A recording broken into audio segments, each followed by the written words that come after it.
নমস্কার। বাংলা সাহিত্যের ইতিহাস চ্যানেলে তোমাদের সবাইকে স্বাগত।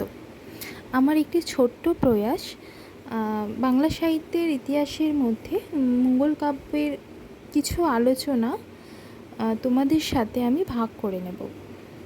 আশা করছি বা আশা রাখছি বলা যেতে পারে তোমাদের ভালো লাগবে। মঙ্গল কাব্যের মধ্যে রয়েছে সেইগুলো তোমাদের সাথে আমি আজ আলোচনা করব। এবং আমি যে বইটি থেকে আলোচনা করব সেটি হচ্ছে বাংলা সাহিত্যের সম্পূর্ণ ইতিবৃত্ত ডক্টর অসিত কুমার বন্দ্যোপাধ্যায়। এই বইটি থেকেই আমি আলোচনা করছি। চলো শুরু করা যাক। মধ্যযুগীয় বাংলা সাহিত্যের একটি বড় বৈশিষ্ট্য হলো মঙ্গল কাব্য। খ্রিস্টীয় পঞ্চদশ শতক থেকে অষ্টাদশ শতক পর্যন্ত, এমনকি তারও পরে অনেক মঙ্গল কাব্য রচিত হয়েছে। গোটা বাংলাদেশেই এই মঙ্গল কাব্যসমূহের অসাধারণ প্রভাব দেখা গেছে। এখনও পল্লী অঞ্চলে মঙ্গল কাব্যের কোনো কোনো দেবদেবীর ঘটা করে পুজো হয়। এই উপলক্ষে দেবদেবীর মহিমা বিষয়ক গান করা হয়। বিভিন্ন দেবদেবীর পূজা প্রচার সম্বন্ধীয় এক প্রকার আখ্যান কাব্যকে মঙ্গল কাব্য বলে। এই দেবদেবীদের অনেকেই আর্য পরিমণ্ডলের নন। বাংলা গ্রাম্য পরিবেশে ও সমাজে এদের আবির্ভাব ও প্রতিষ্ঠা। তাই এরা লৌকিক ও অপৌরাণিক গ্রামীণ আদর্শ থেকেই উদ্ভূত। এদেশে আর্য সংস্কৃতি ও দেবদেবী তত্ত্ব দৃঢ়মূল হবার আগে অস্ট্রিক গোত্রসম্ভূত আর্যেতর জাতি বাস করত, তা আমরা ইতিপূর্বেই জেনেছি। পরে আর্য হয়ে যাবার পর প্রাচীন বাঙালি তার পুরাতন সংস্কার ভুলে গেল। অতি দ্রুত আর্য শিক্ষা সংস্কৃতিকে দীক্ষা নিল। আর্য দেবদেবীকে নিজেদের উপাস্য দেবতা বলে গ্রহণ করল। এই ব্যাপার সমাধা হতে বহু সময় অতিবাহিত হয়েছে। পুরাতন আর্যতর দেব বিশ্বাস বাঙালির মন থেকে পুরোপুরি মুছে যায়নি। বিশেষত সমাজের নিম্ন স্তরে এবং স্ত্রী সমাজে, যেখানে আর্য প্রভাব পৌঁছতে অনেক বিলম্ব হয়েছিল, সেখানে তথাকথিত অনার্য প্রভাব, বিশেষত দেবদেবীর প্রভাব অনেক দিন প্রচ্ছন্নভাবে বর্তমান ছিল। এখনও বাংলা পল্লীতে নানা গাছতলায় যে সমস্ত দেবদেবীর মহিলা সমাজ কর্তৃক পূজিত হন, তাদের কেউই সংস্কৃত মন্ত্রের দ্বারা পরিশুদ্ধ নন। পুরাণ গ্রন্থে তাদের ঠাঁই মেলেনি। যেমন সেই দেবদেবীগুলো হলেন চণ্ডী, মনসা, বাসুলী, ধর্ম, পঞ্চানন প্রভৃতি লৌকিক অর্থাৎ গ্রামের দেবদেবী বাঙালির আর্যতর সংস্কার গ্রহণ করেছেন। বিপদে আপদে পড়লে মানুষ ভয়ে ভক্তিতে দেবদেবীর শরণ নেয়। বাংলার মঙ্গল কাব্যে দেবদেবীদের উৎপত্তির মূলে এই রকম নানা ধরনের আধিভৌতিক আপদ বিপদের প্রভাব আছে। হিংস্র সাপদের মুখ থেকে বাঁচবার জন্য চণ্ডী দেবীর পরিকল্পনা, সাপের বিষদন্ত থেকে আত্মরক্ষা করবার জন্য সর্পের অধিষ্ঠাত্রী দেবী মনসার পরিকল্পনা, বসন্ত রোগ থেকে মুক্তি পাওয়ার জন্য শীতলার উৎপত্তি, এমনকি বাঘের অত্যাচার থেকে রক্ষা পাওয়ার জন্য নিম্নবঙ্গে বাঘের দেবতা দক্ষিণারায়ের মূর্তি গড়িয়ে পূজার ব্যবস্থা করা হয়েছে। মঙ্গল কাব্যের দেবদেবী অনেক পূর্ব থেকে ছড়ায়, পাঁচালীতে, মেয়েলি ব্রতকথায় নিজ নিজ অস্তিত্ব রক্ষা করেছিলেন। কিন্তু পঞ্চদশ শতকে সাহিত্য ও সমাজে নতুন করে তাদের প্রভাব দেখা গেল। তখন বাংলাদেশের পাঠান আমল চলছে, তারপরে এলো মুঘল আমল। ফলে সামাজিক ও রাষ্ট্রিক দারুণ বিপর্যয়ের ফলে সাধারণ বাঙালি হিন্দুর মনে শান্তি ছিল না। তারা তখন এই সমস্ত উপদ্রব থেকে রক্ষা পাবার জন্য এমন শক্তিশালী দেবদেবীর কাছে প্রার্থনা জানাতে লাগলো, যাদের স্বল্পতম কৃপা কটাক্ষ লাভ করলে ফকির রাজা হতে পারে, মূর্খ ব্যাধ বন কেটে রাজত্ব ফাঁদতে পারে। তাই মঙ্গল কাব্যের দেবদেবী, বিশেষত দেবীরা, ভক্তের কাছে বরাভয় মূর্তিতে হাজির হয়েছেন। ভক্তের জন্য তারা পারেন না এমন কোনো কাজ নেই।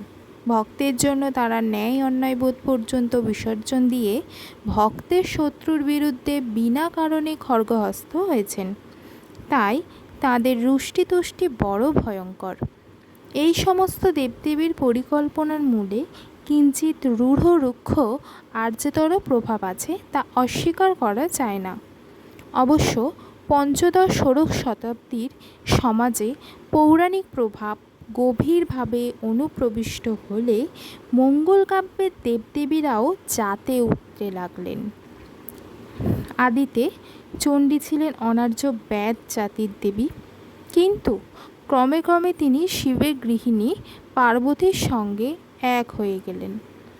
সাপের দেবী ভয়ঙ্করী মনসা যে আর্যমণ্ডল বহির্ভূত তাতে কোনো সন্দেহ নেই, কিন্তু সমন্বয়ের যুগে তাকে শিবের মানসকন্যা বলে প্রচার করা হলো।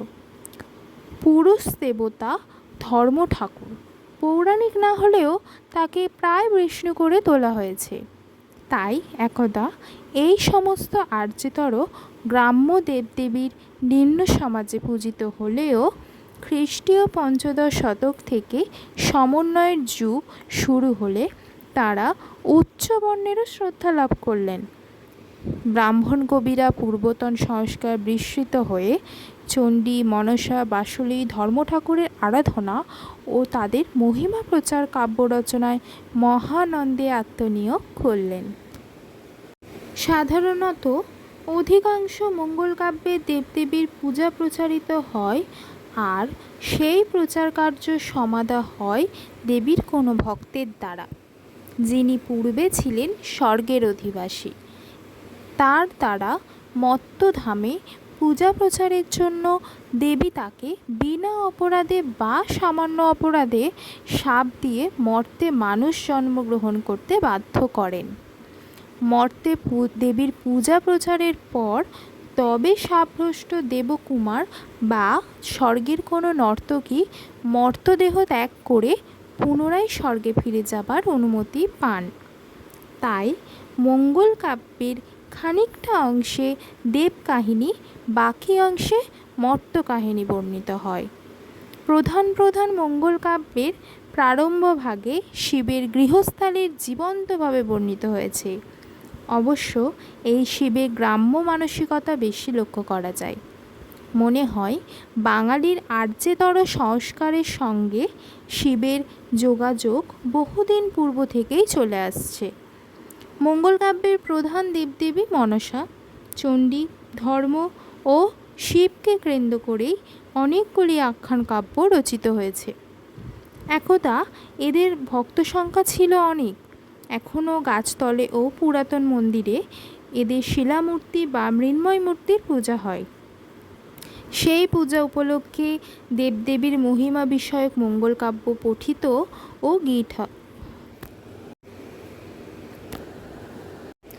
গীত হয়।